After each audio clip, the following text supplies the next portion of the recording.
Le départ est donné en ce moment même près du Conseil général de Marseille, des Bouches-du-Rhône. C'est la première course européenne de l'année et la première manche de la Coupe de France, 148 km autour de Marseille.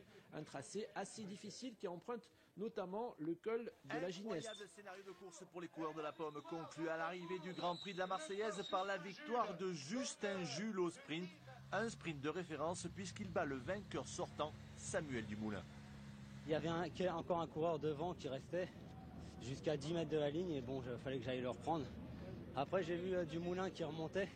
J'ai donné toutes mes forces et ça a suffi, j'ai lancé le vélo. Et c'est super pour l'équipe, on est Marseillais et c'est la Marseillaise.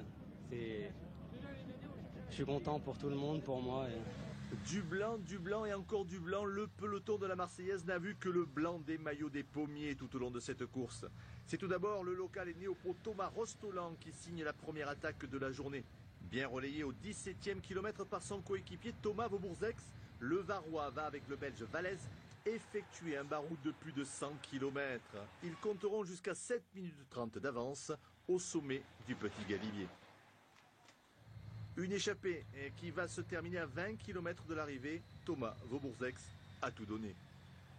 Non, les jambes, j'étais quand même pas super. Hein. J'ai eu, je pense, de la chance de prendre l'échappée là aujourd'hui.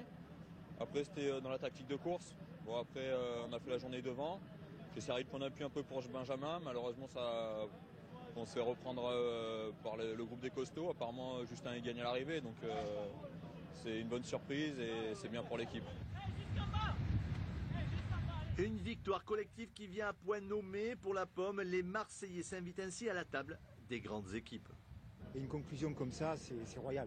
Voilà, chez nous à Marseille, on ne pouvait pas rêver mieux pour commencer la saison 2013 à Marseille, capitale européenne de la culture et du sport. Voilà. Avec cette victoire dans la première épreuve européenne de la saison, Justin Jules prend la tête de la Coupe de France.